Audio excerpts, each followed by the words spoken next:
Hey, everybody. Welcome to the Blizzard Watch podcast. I'm Matt. I am the host. With me this week are my fantastic co-hosts, Liz Harper and Joe Perez. And as a little shout out for the pre-show, just as I was opening the email for this, I noticed that Green Ronin had just emailed me to get me to buy more game stuff from them.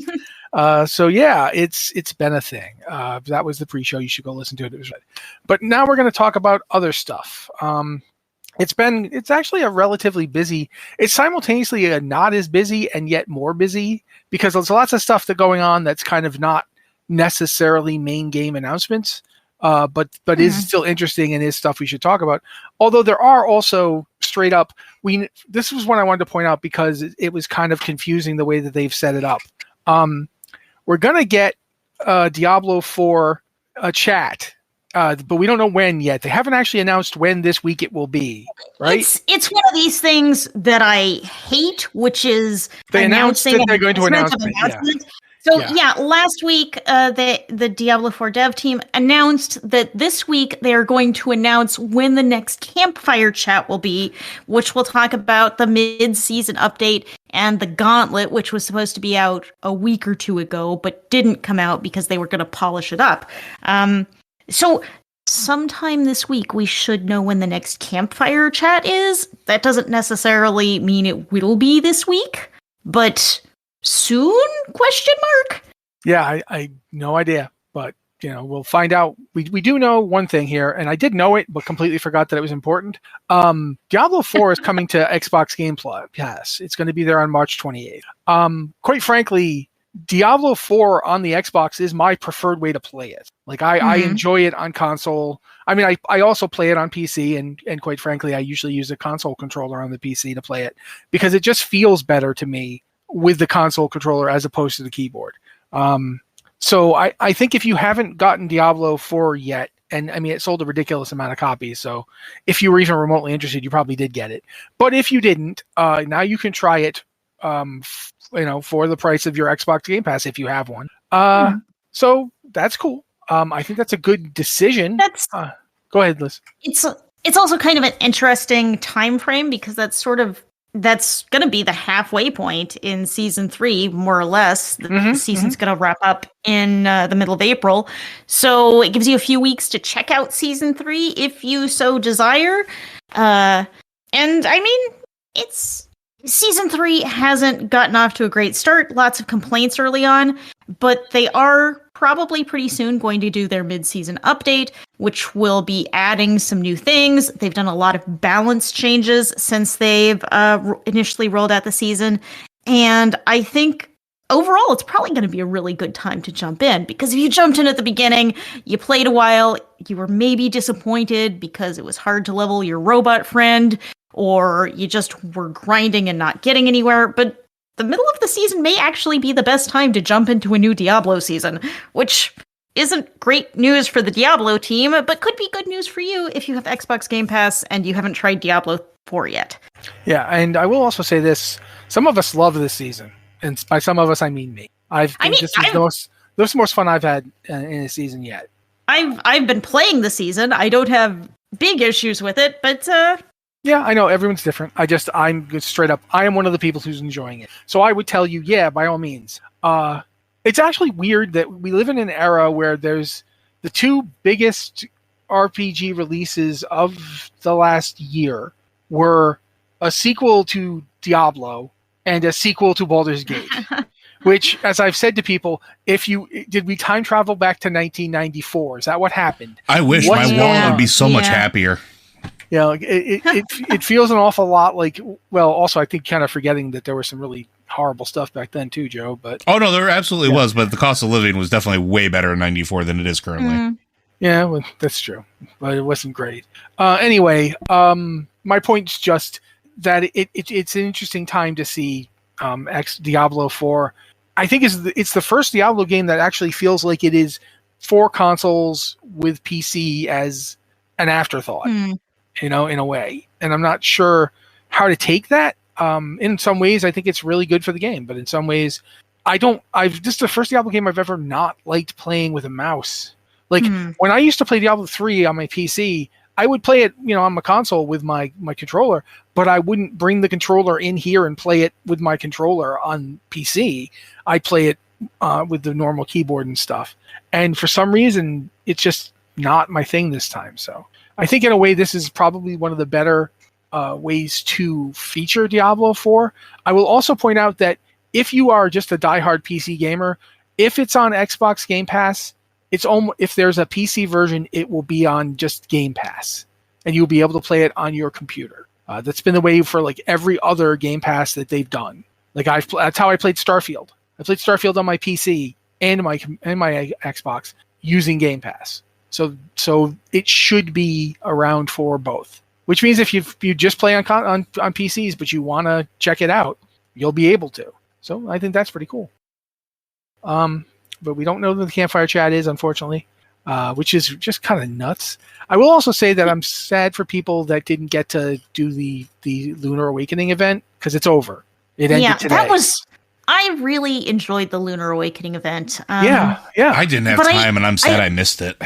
I also feel like I feel like one of the problems with Diablo 4 right now is that its systems are very poorly explained. Mm-hmm. So you almost have to go and jump out and like Google something just to figure out how it works. And Lunar Awakening at its heart was very simple. It was like, okay, certain shrines out in the world, in the open world and in dungeons have been buffed to have these extra powerful effects and also give you an experience buff. So like the event is just go out and find these shrines and activate them and kill things around them. And it's like, okay, well, where are the shrines? Okay, well, they're on the map marked with tiny purple icons in whatever the area's whispers are. And so you go to the tiny purple icon, which are usually not convenient to, wow, I'm blanking, a teleport thing. Yeah, they're not that close to one of the teleports. None of them have been close to a place you can just teleport into. And so you go to the icon on your map, and I would say most of the time there's a lunar shrine there, but some of the time there's just not. So you just wander around and you look, and maybe there's one nearby, maybe there's not. And then you wonder, are you insane? Do you just not understand how the event works? Where do you even go to do this event? And it's just, it's not clear. You can go into nightmare dungeons or nightmare vaults. Yeah, you can put the proper affix on, and it will be done. Yeah. Yeah, if you have a key with Ancestor's Favor, I will say you got a lot of keys with Ancestor's Favor. They seemed very common during the event. But it's like you could have helped people out here because it was just sort of unclear. How do I even do this event?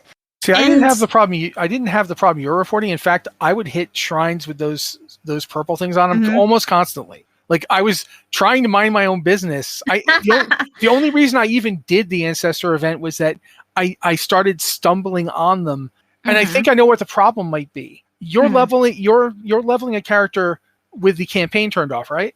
Yes. I'm not. Oh. I'm playing the campaign, so I don't have the robot. I'm not doing any of that, and I just got shrines galore, and almost all of the shrines had a purple thing on them and gave the extra effect. And I also noticed even if they didn't, I was still getting Ancestor's Favor, which is weird. Yeah. But I noticed it because at one point I didn't have enough to get the body tattoo, which by the way, if you're watching our stream, you can look at my character and you can see the tattoo. It's amazing. It's pretty rad. Yeah, it's amazing. It's unfortunately too late to get one yourself, but I think but you can like mine. That's true. Admire the transmog. I mean, I think it's nice that Diablo 4 is doing these seasonal events. I think they've been fun. They kind of shake up a game that can get very static. But also there is a difficulty of explaining it. You're absolutely right. The only reason I even found out how to do anything is because there's that one person in Kel Barad you can ask. But even then, they don't tell you much. They don't tell you, okay, here's exactly how to do it. There's like, go look for shrines. So yeah, it is definitely the problem of it. But regardless, you now have a chance to do it free.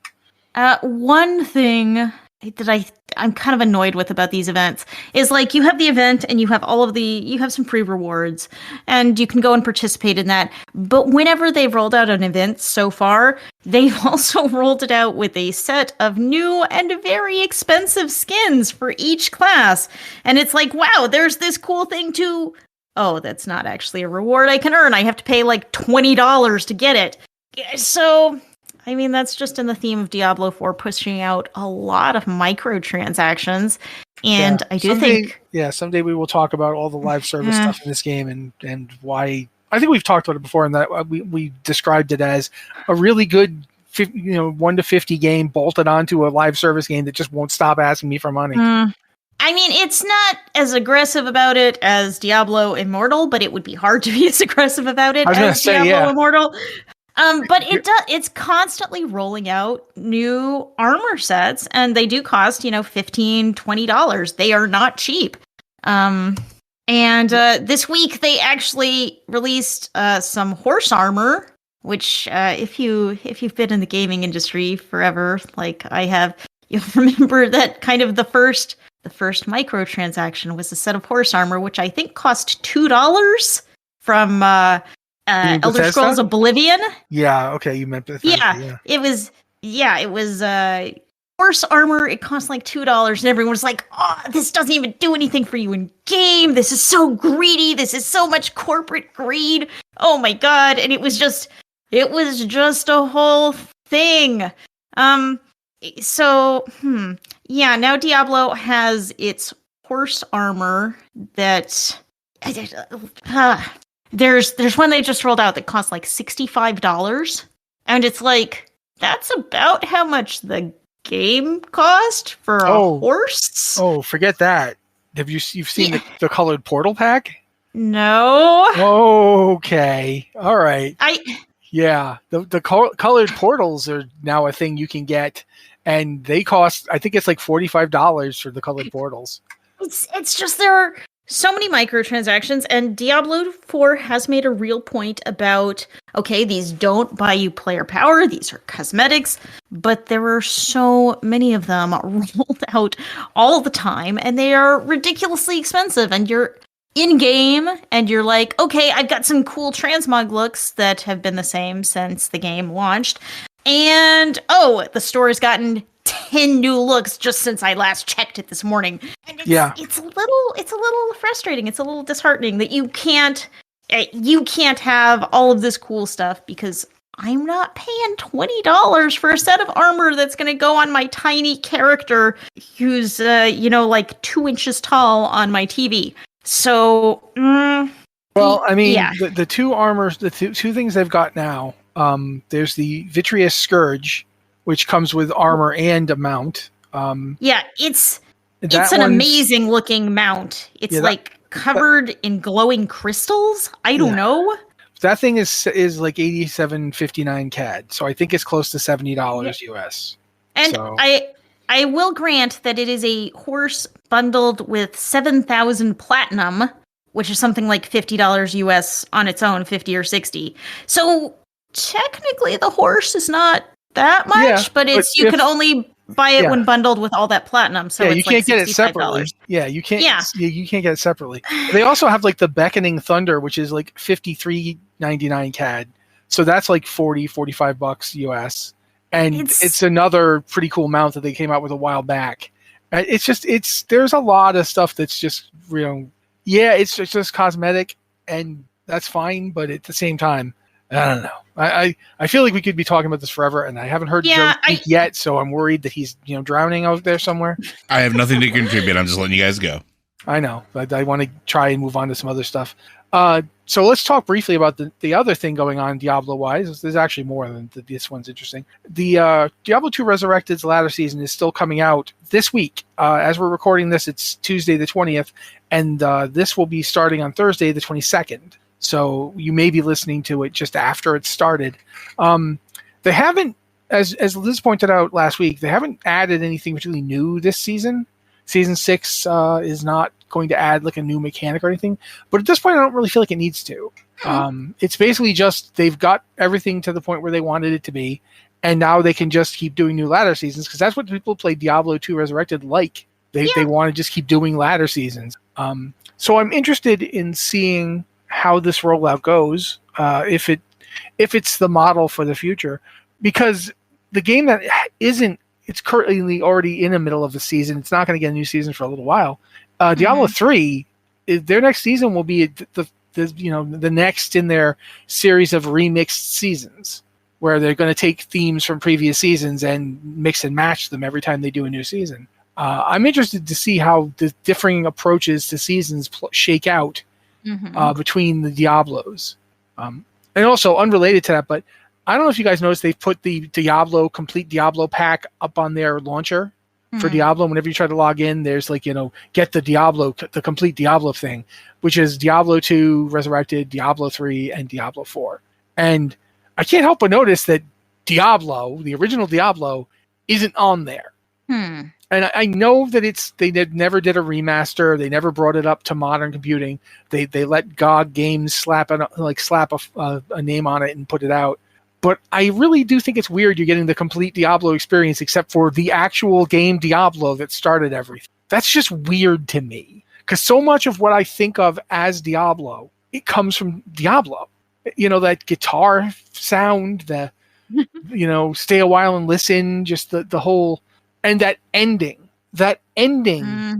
Diablo has the most screwed up ending of any of the Diablo games, and they all have pretty screwed up endings.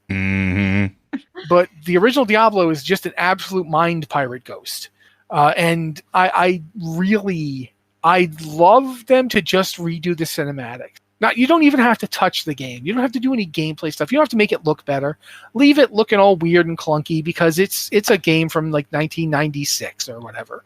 Go ahead, leave it alone, but do remaster the cinematics because they deserve to be presented with the glow up that Diablo 2 got for its cinematics. The Diablo 2 Resurrected cinematics are astonishing. I saw a thing the other day, people talking about various games you can play now that you're done with Baldur's Gate 3, and they made the point that you should go back to Diablo 4 and give that a shot. And one of the things they said was that everything else being said, this is the one game that can actually step up to Baldur's Gate 3 in terms of its cinematics. Like, the cinematics in Diablo 4 are astonishing. They are... Do you remember the first time you saw Lilith walking around? Oh, they're phenomenal. They're absolutely phenomenal. Top notch. Yeah. So, yeah, I'd love to see the original Diablo get a cinematic glow up. Like Blizzard's animators and their in-game cinematic and their straight up rendering cinematic teams are just amazing, and I'd love to get to look at that scene at the end of Diablo, which I'm trying not to spoil for people for a game that most of you probably were born after the game came out. But regardless, ouch. Yeah, well, it's true. We're all old. Even Joe is like he's the baby on this squad. But regardless, yeah, I would love to see that. Wow, that was a massive diversion.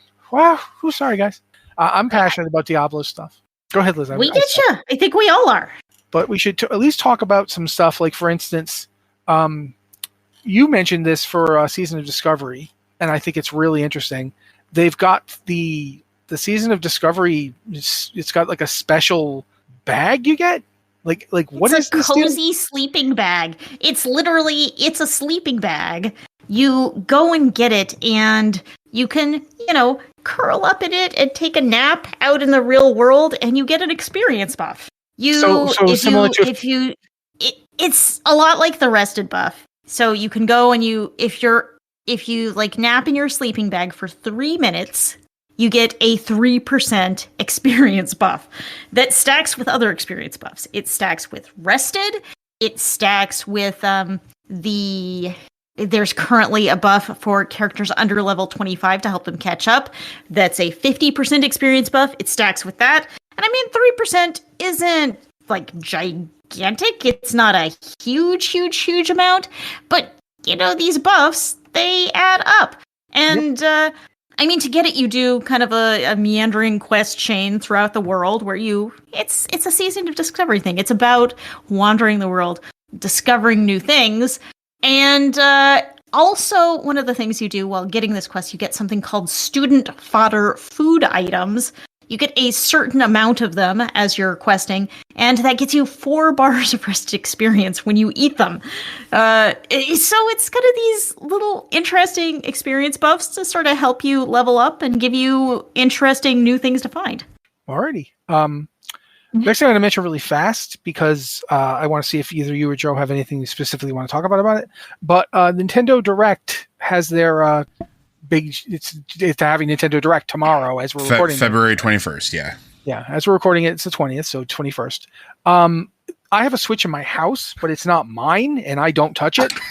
That is my wife's Switch, and while she would probably let me, I'm terrified I will break it because I drop my controller a lot, and the Switch is just a controller with a game console in the middle of it. Mm-hmm. Yeah, so, it is. Yeah, I don't want to be near it. I don't want to touch it. I'm afraid I'll drop it. But I do know of some games that people play on the Switch, so I'm interested to see if either of you are talking about anything, what you think it's going to be on there, what you're looking for, if you've seen any leaks, anything like that. Do you have anything to talk about with the Nintendo Direct before we move on? The big one that everybody Sorry, go ahead, Liz.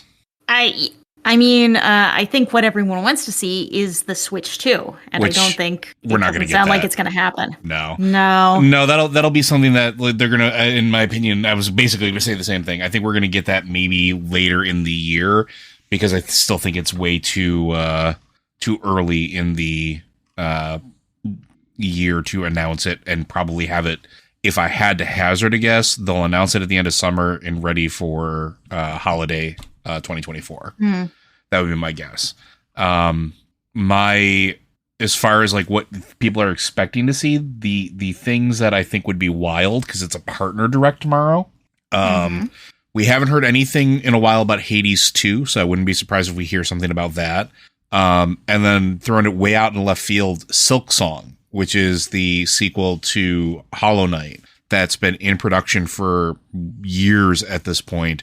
The rumor is that we might get something announced for it because it's supposed to be something that's going to be coming out with the Switch in mind from the very start. And Hollow Knight is a wonderful Metroidvania game that plays very well on the Switch itself.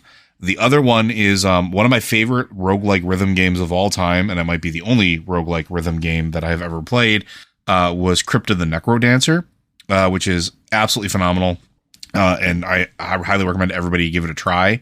But they have a new game on the horizon that they announced, and we haven't really heard much about, which is Rift of the Necrodancer. And I wouldn't be surprised if we see that announced tomorrow as well, especially with the wild success that was the Hyrule version of it, which was a phenomenal game. So, though I think that's going to be more what we hear tomorrow. I don't know that we're going to hear anything. Everybody wants to see the next Mario Kart, but I don't know that we're going to see the next Mario Kart yet. Some people want to see the next 3D Mario game. I don't know that we're going to see that anytime soon either. So I don't know. And now I'm going to shut up and let Liz talk more. No, that's all I got. That's all I got. I'd be interested in a Switch too, but I think you're right. It's too early. Now, if they gave me a Rare Replay re-release on the Switch, I'd be really, really happy. In particular, and this is a game that is awful, but I love it, is Conker's Bad Fur Day. I love that game for how just, as a kid, it was just that rude toilet humor, but it was actually a really good, like, 3D adventure collect-em-up game. That needs a new version release, because I think the last time we had it released, it was on a Rare collection that was specifically only available on, I want to say it was the 360, might have been the one, but it has not been available recently. So, yeah. And I don't know what else we'll get, because it's people. Other people have been talking about like wanting to see the next Pokemon news and stuff like that, but I don't know. I think they might be licking their wounds after the debacle that was Violet and why can't I remember the other one? That's how bad it was. So one thing that is interesting about Nintendo Direct is that they're very short. Mm-hmm. You know, they do these and they're like a half hour. And, you know, we see lots of gaming events that are like this 2-hour monstrosity. How long did the Game Awards last? I don't know. And that was... No human being actually watched the whole thing, so no one knows. It could still be happening for all we know. I mean, it was like 3 or 4 hours of the Game Awards, and it was nonstop new game trailers. By the time you got to the end, you had no idea what happened at the beginning. Mm-hmm. So it's interesting that, and I think it's very smart that Nintendo keeps these very concise. And they do them a couple times a year, and they just keep them short and to the point. And so you get in, you find out what games you're hyped for in like the next, few months, the next 6 months or so, and you get out. And that's it. You don't have to dedicate your life to finding out what the new Nintendo games are or watching, 100 trailers in a single sitting. Yeah, you mentioned that, and it is really wonderful that they do it. And they also do it in like chunks, right? So if they're going to be like a lot of releases, they will do several small directs. And you think you're right. I think they're all under a half hour. That is a perfect amount of time to just throw information at the table and screen and get people hyped without overstaying your welcome, because they're not really trying to generate a hype machine. They're just saying, here's what's coming and moving on. And here's what's coming and moving on. And that is what we've all been talking about wanting on this show for everything. And Nintendo just does it. Well, I'm going to throw out some speculation because you guys haven't been speculating. And okay, go. I've seen a lot of speculation on 4 things, 3 of which I would be very interested in. Some people are arguing that we're going to get Xenoblade Warriors because the guys who did, several other Warriors adaptations like Hyrule Warriors they're talking about them doing Xenoblade Warriors. I am not tremendously interested because Xenogears was one of my favorite games, and Xenoblade is kind of a descendant of it, but they didn't do it right in my opinion, so I don't like them. But there's also the next one is Echo the Dolphin. There's actual rumors that Echo the Dolphin is getting a Switch port. Well, it would make sense because Sega's been doing a lot of that stuff recently. Yeah, it would make sense, and I would be very excited to play Echo the Dolphin. I'm sorry, I would. I love those games. It was one of my favorite Sega games. It was one of my favorite original Genesis games. Where else can you start as a dolphin just chilling in the ocean, and the next thing you know, you're fighting aliens? Like it's fantastic. It's a messed up game. But the one that I think is the most appealing to me, there's a rumor that GameCube games are going to get ported to the Switch. Yeah, online. I'm super curious about that, but I don't know if that's something that they're going to do now or if they're going to wait for when they announce the Switch 2 as an extra selling point. Maybe. All I know is this. If they do this, and if they have both the rights and the courageousness to do it, we could get that Godzilla game back. Yes.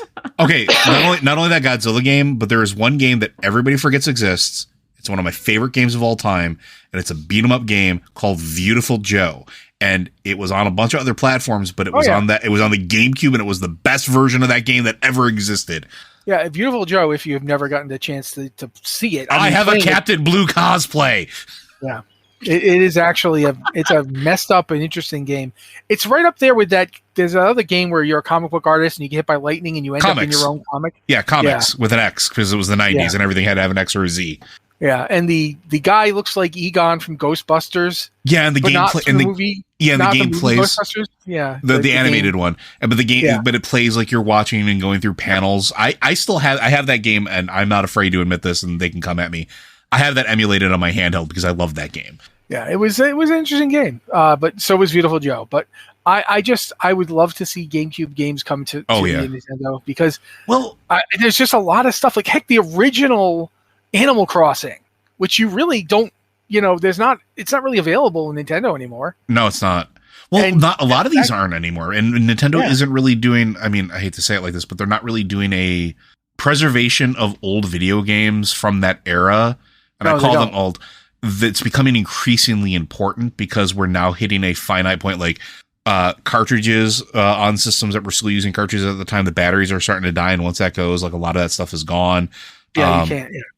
Original hardware to play that stuff or to actually be able to rip the data from it is starting to become scarcer and scarcer. Like it's becoming increasingly important that, companies like Nintendo take their catalog and actually digitize it in some manner, or we might just lose it forever. Yep. So absolutely would be a really nice step there. But as they've both pointed out, that, we don't know what's coming. It's a partner direct. It's not Nintendo themselves. But they have a lot of partners, so. There's a rumor that Hi-Fi Rush will be announced for the Switch, which is a fantastic game to play through if you like beat 'em up rhythm games. But it's not going to come. There's no way Hi-Fi Rush is coming. I'll tell you right now, Hi-Fi Rush is not happening. This is my trick. Let's see what happens. All right. Let's see if the universe does it. It works when I say it's not going to. When I say it's not going to snow anymore, it immediately snows. Yes, the contrarian approach. Take that, universe. We'll see if this works this time. But yeah, also don't give me that Godzilla game. That one, they're just going to not give me the Godzilla game. They're like, we know he wants that. If they give us that game and they let us play online, Matt and I are just not going to do podcasting anymore because we're going to switch over to a Godzilla stream because that's just going to be what it is. Yeah, well, we'll do like, one of us will be Godzilla and the other one will be like, I don't know, like Hikadzuki. Or what is it, Minya? Yeah, it's Minya. It's not actually Godzuki. Godzuki was from the American cartoon. My God, let's get on to something else before I get any deeper into Godzilla lore. It's not what we're here for. In Gatoran. Anyway, continue. Hearthstone anniversary event is next week. I think it's next Tuesday, right? Because it's the 27th. Today's the 20th. So yeah, that would make sense. But it's next week. What do we got for the anniversary event? We don't. The anniversary is March 11th, but they're starting it next week. We don't know what they're starting it's going to be a new legendary quest in game, and these are all pretty formulaic at this point. You'll go and you'll get a couple of quests, and they'll be like, play 2 Hearthstone games, and you progress through this little quest rewards track that gives you certain, gives you some cool things. So it's not much, but you do have a limited time to finish that. So you will want to, log on and check that out. And if you do log on right now, you can already get some of the anniversary rewards. There are some rewards available now that you can get just by logging on, including a total of 24 new cards, including the Hearthstone Brew, who is, of course, our fantastic tavern keeper who has been, kind of narrating the game for very long, but now he is a legendary card with a battle cry of replace your hand with an iconic one from Hearthstone's past. So you kind of got a retro thing going on here that replacing your entire hand. Sometimes it's very good. Sometimes it's very bad. You don't know. But on the 27th, we are getting that new rewards track. And then I think the rest of the rewards are going to start showing up on March 11th when we will get, what will we get on March 11th? I'm not sure. We will get a celebratory 10-year anniversary card back. And also they're releasing Hearthstone music from the tavern on Spotify, Apple Music, and YouTube. So you can chill to your Hearthstone tunes without having the game open in the background all the time. Not that I ever do that. Not you. No, listen to video game music? Me? Never. To this day, I still listen to the music that was in the trailer for Warlords of Draenor. Not even the music that they actually played on the loading screen, the trailer music, because it's just that dun dun dun dun dun dun dun dun. I mean, I was actually talking about, I forget what game it was even. It was Godfall. I was talking about Godfall with somebody, and Godfall, a lot of people are really disappointed with it as a game. They were very disappointed. And I've mentioned that I've played it and thought it was okay. But the music's amazing. And it's like, how is it so many times the music is like the best part of a video game? Like, just, they always seem to be at least good, if not amazing. Like, I'm riding around, since we were talking about Diablo, riding around in Diablo, and you go to certain areas and there's music that's specific to those areas. And you're like, I'm going to not go attack those guys and just going to let the mournful elegiac music of the Fractured Peaks play a little bit. Okay, yeah, there's that good spot. And then I'm going to go kill them. So yeah, I'm totally with on that. Game music can be. I still get goosebumps hearing the original Teldrassil music when you go into Darnassus and there's that triumphal like drum roll and it starts playing and you're like, whoa, okay. So yeah, there's a lot of that stuff. It's always going to be the Dragonblight music for me. Like just going into that zone for the first time, and there's that kind of icicle-like feel of that piano tune going on. Ugh, so good. All right, though, I'm going to quickly jump to mention another thing about Hearthstone because we now know the expansion release date. It's March 19th. Last week we talked about it. I don't think we need to repeat it too much, but this week we can talk about the fact that it's coming out on the 19th. So. It's interesting that, it's like they did this whole, announcement and, it's going to be Year of the Pegasus and it's our 10th anniversary and we're doing this new expansion. And they laid out all of this stuff. And it was like 3 days later, they gave us a release date. Of course, it was like we got the expansion announcement right before the podcast, and we got the release date right after the podcast, because that's just how things work. Yeah, that's how we roll. Yeah, that's how we roll here at Blizzard Watch. That's what we're doing. And if we ever change the day that we do the podcast, they will change the day they do the announcements. This is how it will be. Yeah. Joe is actually used to be able to call it. Like he would call, okay, we're going to get the announcement about an hour after the show. Yep. Like, so yeah. One of the things Liz put in here is Last Epoch, which is a game coming out, I think, tomorrow. And I have not played it because I've not had the beta. I wasn't in it. I do know about it. Yeah. It's been an early access for a while. Yeah. It's an ARPG that I'm seeing the entire Diablo community has been talking about it these last few weeks. Yeah, it is very much along the same lines as games like Path of Exile and so forth. Mm-hmm. One thing it does that I don't like is that, well, first off, it's got the classes and masteries system. Mm-hmm. I'm going to talk about this because this is something I don't like. I like the fact that they've got 5 classes and they're done. There's not too many classes. I think sometimes the problem with an ARPG is when they have too many classes. But the classes are like generic, somewhat warrior / paladin guy called the Sentinel, the Acolyte, who's sort of I do magical healing and stuff like that. I talk to gods and other things that beyond the world. There's the Primalist, who is sort of like you're sort of like a barbarian. The Rogue, which it's a rogue. I mean, come on.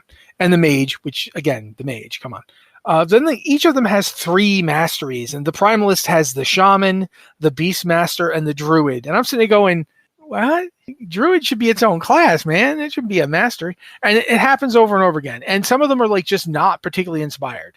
Like the Acolyte gets the Lich, the Necromancer, and the Warlock. Why wouldn't the Lich also be the Necromancer? Just have the Necromancer be the Lich. And then come up with a third thing that isn't, that they're all, all 3 of these is somewhat weird and creepy and dark. None of them are like the other side of, touching for, strange powers. There's nobody like the Warlock is there, but there's nobody like a straight up aberrationist or something. It feels like a hole.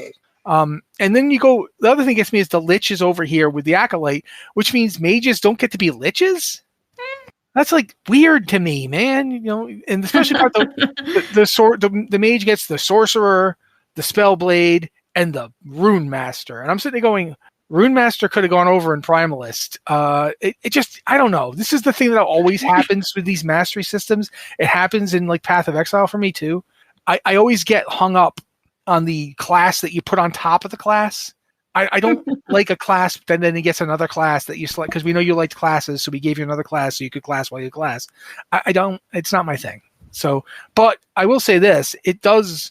Looking at the gameplay, watching people play it, I get why it's getting a lot of buzz. It is very Diablo 2-esque, and which is what they almost all are. And I think this is 11th Hour's first game too, so like I'm really interested to see what they do with it.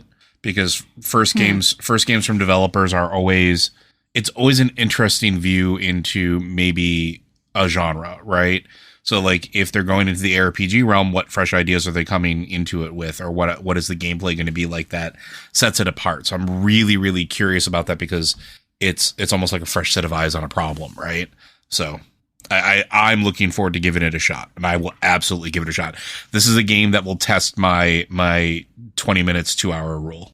Yeah, I think it would be hard to really get a sense of it in that amount of time, unfortunately. Well, no, I think even with the ARPGs that I've played in the past, like Chaos Bane and a bunch of the other ones, within the first 2 hours, I knew I was going to play them for a while because like the loop is present, right? Like ARPGs have a very interesting niche, and I'm not trying to get too off topic, and I'm sorry, I'll stop here in a second, but like they have to present their loop early to give you the incentive to keep playing them, which, because what makes you want to play Diablo, is it just the story, or is it the satisfying loop of leveling up and getting loot that happens as soon as you start the game, right? And I would argue with Diablo 2, while the story was cool, that was really the first thing that sparked a lot of people's interest in it was, man, I hit this goblin hit this fallen and like this cool helm came out, right? Like it satisfies that primal acquisition brain that we have.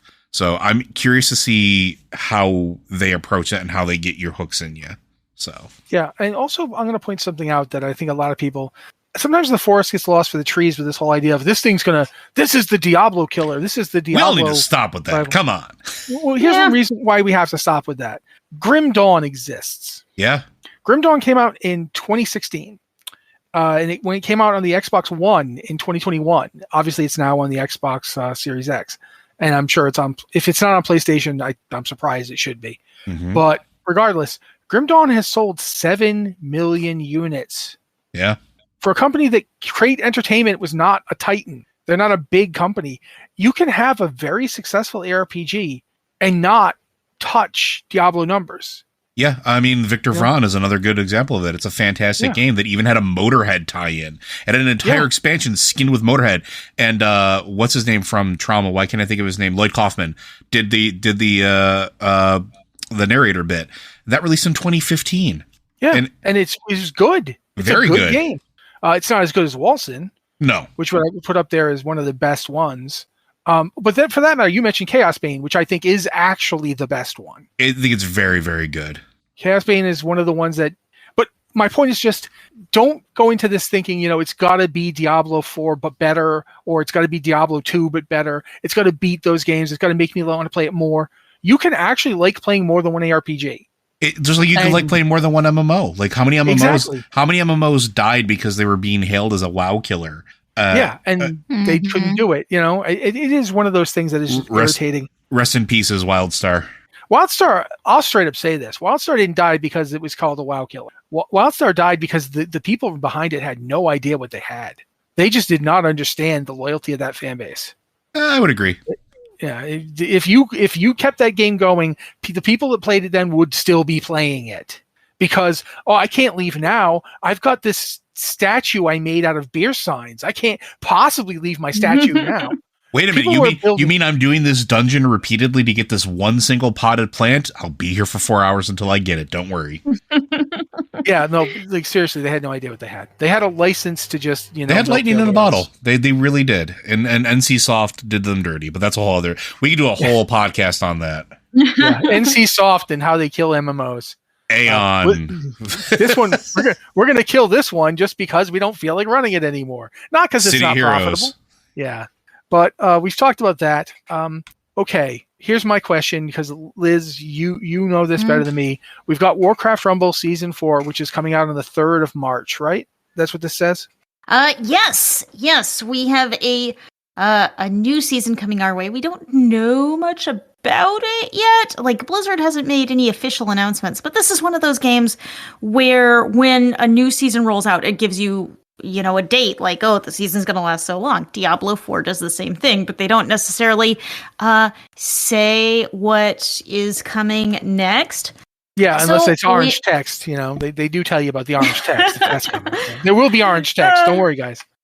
So we do know a bunch of things are coming up at some point in the future. They have talked about a new Moonglade zone. They talked about a fairy dragon, a mini, and I keep saying, whenever I think about this new mini, I keep thinking Brightwing. Yeah, it's a Brightwing, and I want to say Brightwing, but no, it's just a fairy dragon. That's all they said. They talked about that at BlizzCon. We know that there is a Molten Core raid coming, and I'm really interested to see what that looks like. But it's like none of this has been confirmed for the next season. We are not 100% sure what's going to be the next season.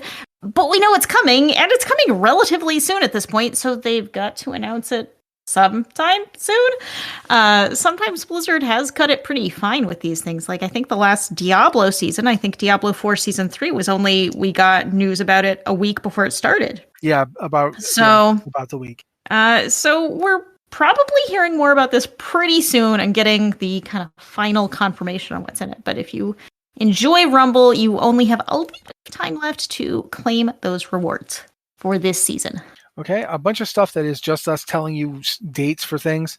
WoW Classics Hardcore Self-Found Mode is going to be out on the 29th of February, which is, by the way, how I figured out it was a leap year this year. Like, I was like, 29th? Oh, it's a leap year. Okay. It's one of those things. Yeah, I was confused about that. We've already mentioned Whizbang's workshop on March 19th. The Mists of Pandaria Time Walking is right now, from today to the 27th. So, if you're listening, go do that. Yay, I can finish leveling my alts.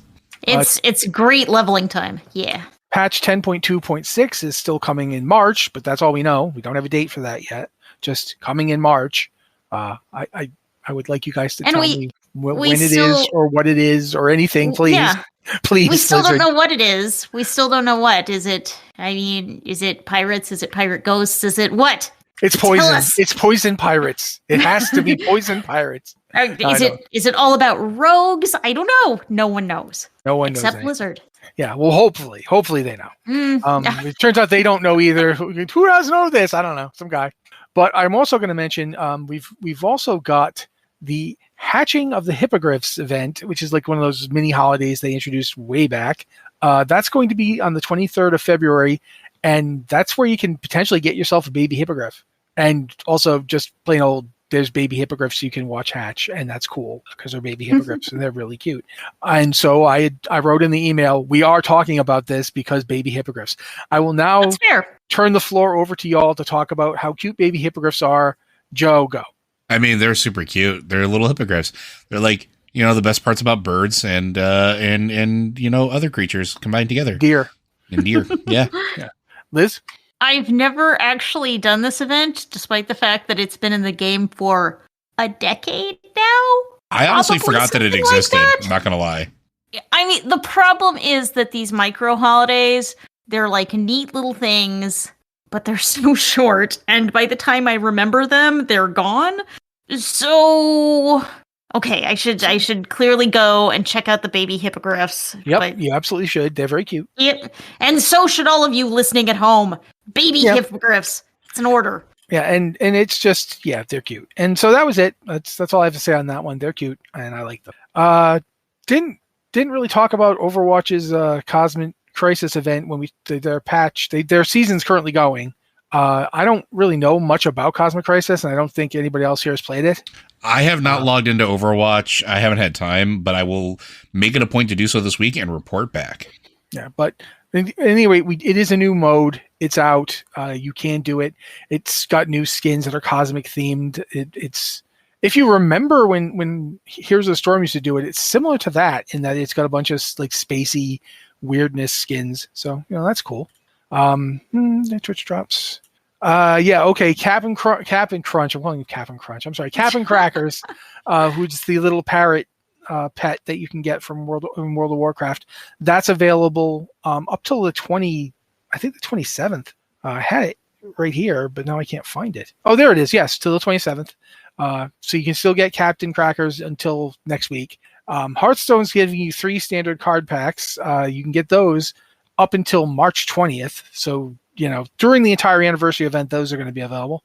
Overwatch 2 is giving you 5 tier skips.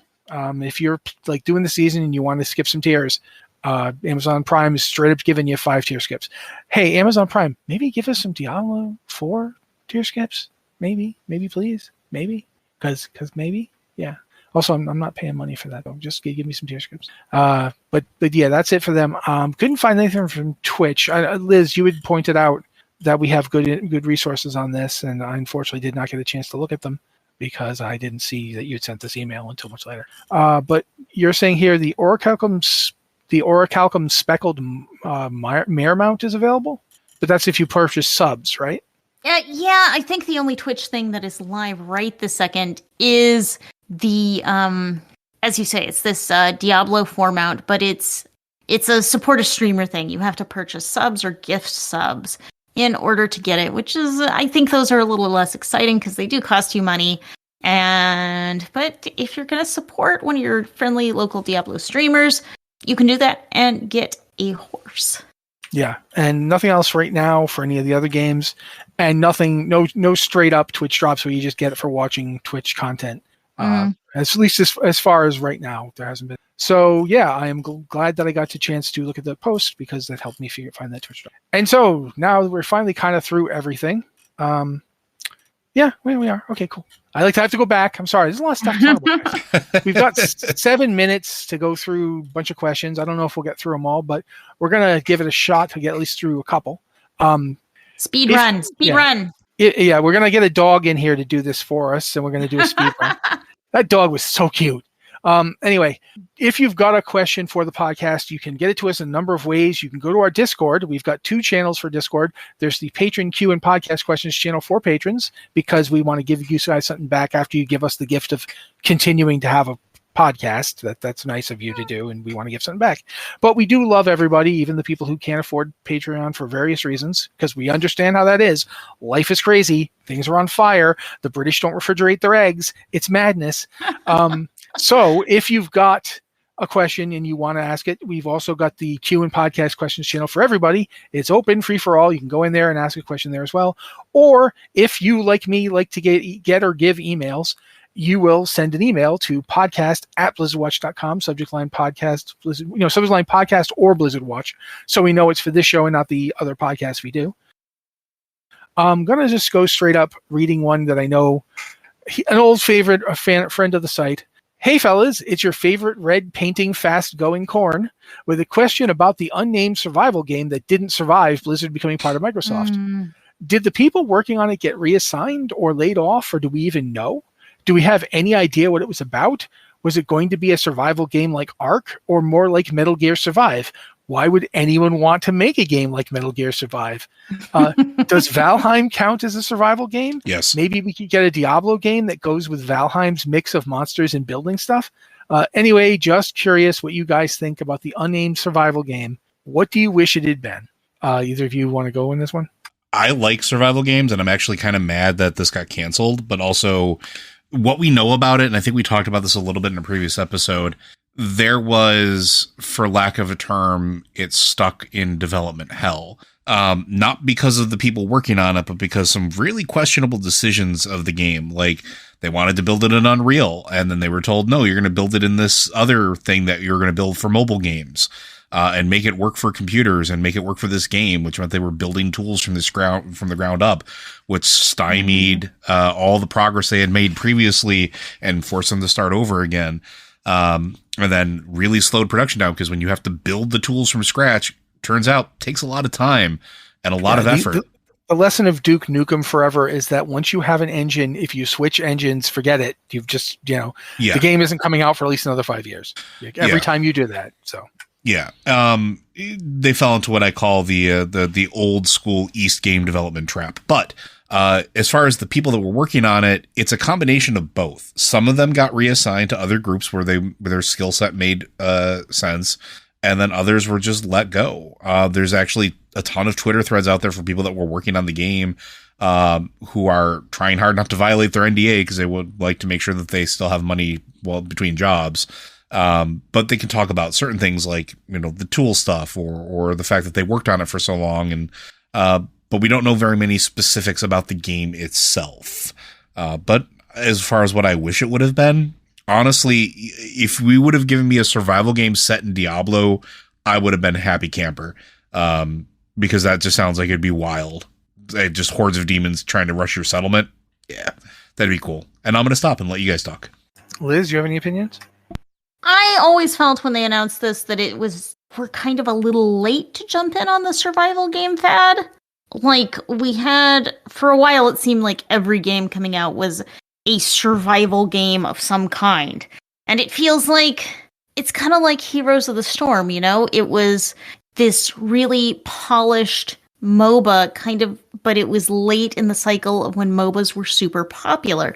And it kind of felt like the same thing for the survival game. It's a survival game coming out when there are already so many big survival games, and kind of the excitement about them, it felt like it had peaked.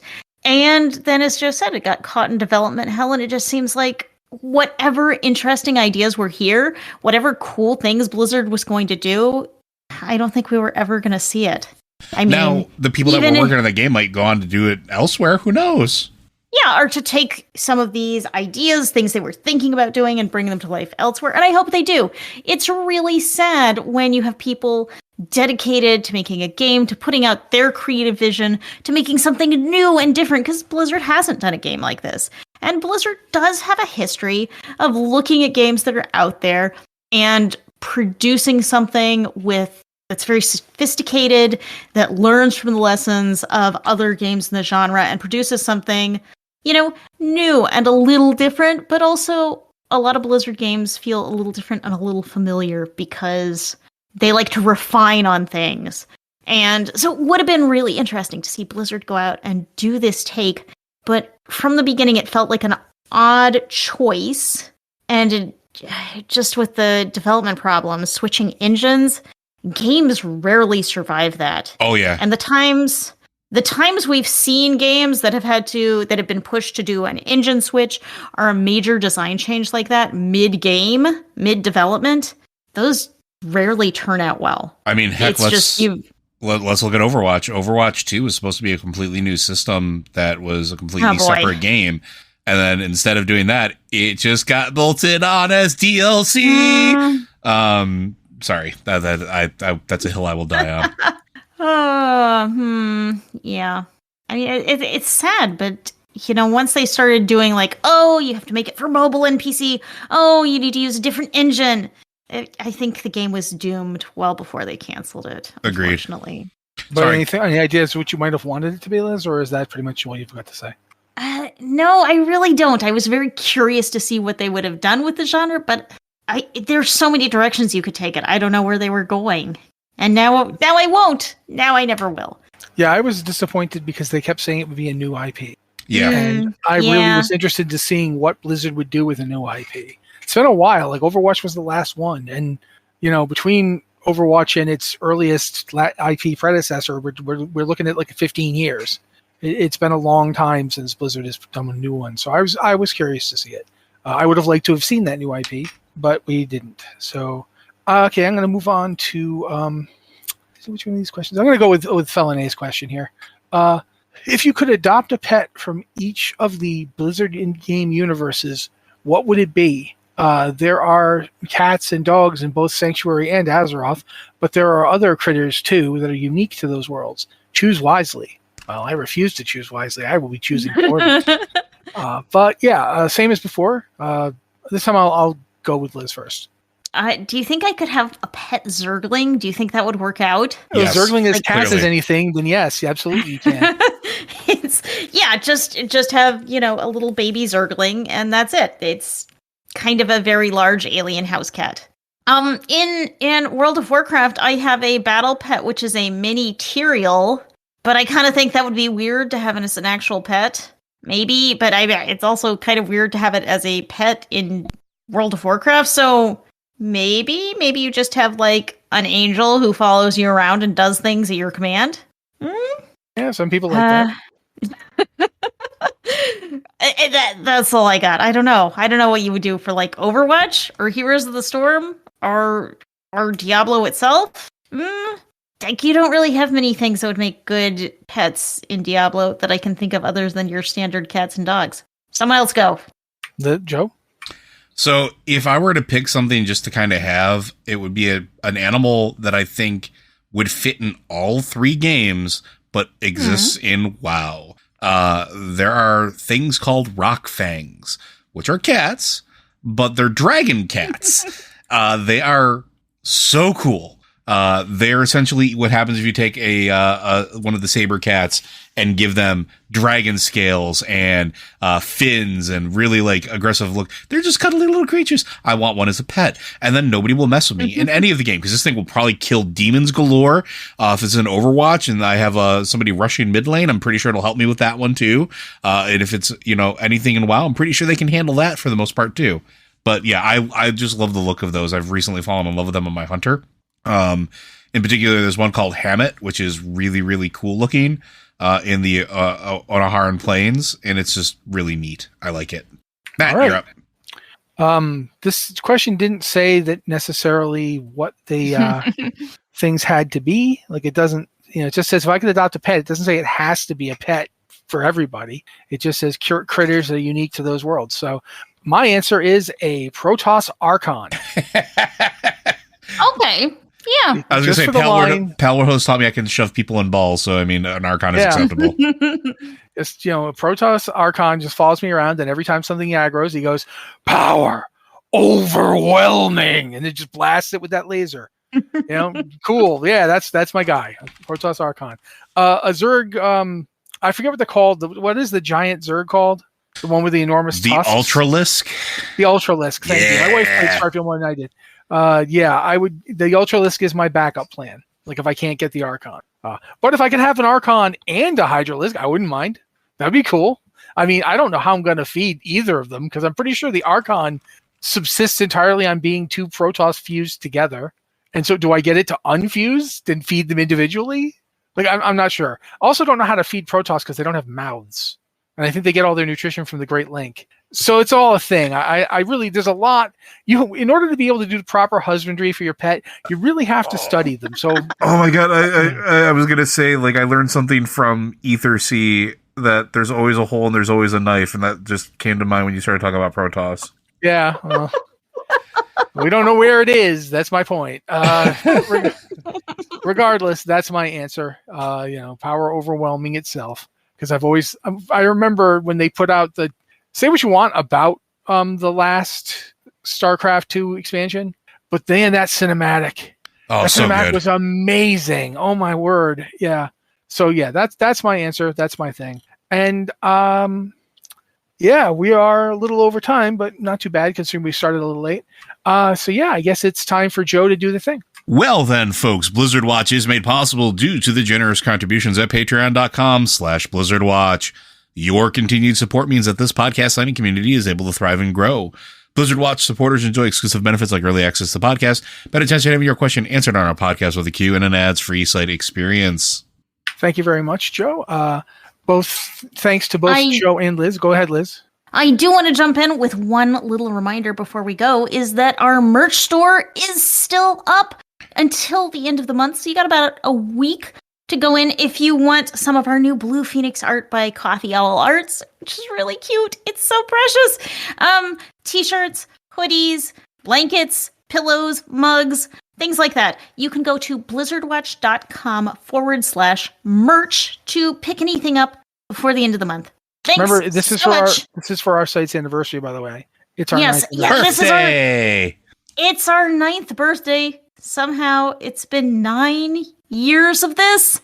And if you want to celebrate with us, go buy a t-shirt that it's going to pay for the art itself. And also, usually we use this when we do merch to kind of tuck a little money away for a BlizzCon fund. Even though we don't know what the heck is going on with Liz BlizzCon. Or Joe either. What? Joe, can you hear me? I can hear you just fine, Liz. Okay, well, that's all I got, is that please jump in there and buy some merch if you have the funds and if you're interested in cool, adorable Blue Phoenix art. It really helps us out. blizzardwatch.com/merch. Thank you guys again for being here with us. Remember, if you've got a question for the site, you can send it to our 2 Discord channels, the Patron Q and Podcast Questions channel for our patrons and the Q and Podcast Questions channel for everybody else. And if you want to email us, you can at podcast@blizzardwatch.com with the subject line podcast or Blizzard Watch so we know it's for this show. This has been the Blizzard Watch Podcast, and we'll be back next week.